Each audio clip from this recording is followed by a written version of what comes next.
see the 619 having some problems getting the bike started. We're off and racing to the first corner.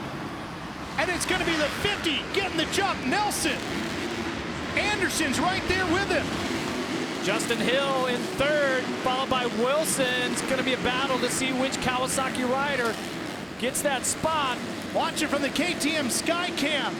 And Anderson trying to jump out front and disappear. Where is Seeley? Wilson moves past Nelson and Hill. There's Malcolm, Stewart, and Seeley somewhere back around 8th, just inside the top 10. This is not what he needed. Anderson checking out like this. Well, guys, no surprise. Your two fastest qualifiers of the day, first and second, to start this main event. 15 laps the distance on this 250 West main.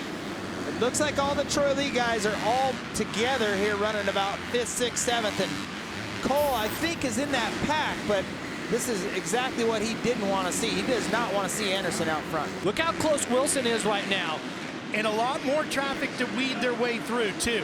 So Wilson might get a shot at Anderson here.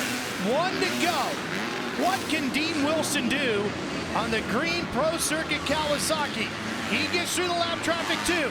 He's charging hard.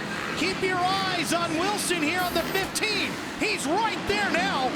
Oh, we got a good battle going here for this one. Into the whoop section, and Wilson's making up a lot of time. And I tell you what, guys, that final whoop section before the finish line, Wilson is so fast through there. Possibly, could he pass for the win? Here he goes. He takes the opposite lane, gains a little more ground, and this big Houston crowd comes to their feet once again to watch the final lap here at the 250 West Championship. He's got to get closer than this, guys. He's got to get close. Going to the inside. Look at that. And more traffic. And another whoop section. Not going to get it done. Checker flag. Anderson has another win and a bigger points lead in the 250 West Championship.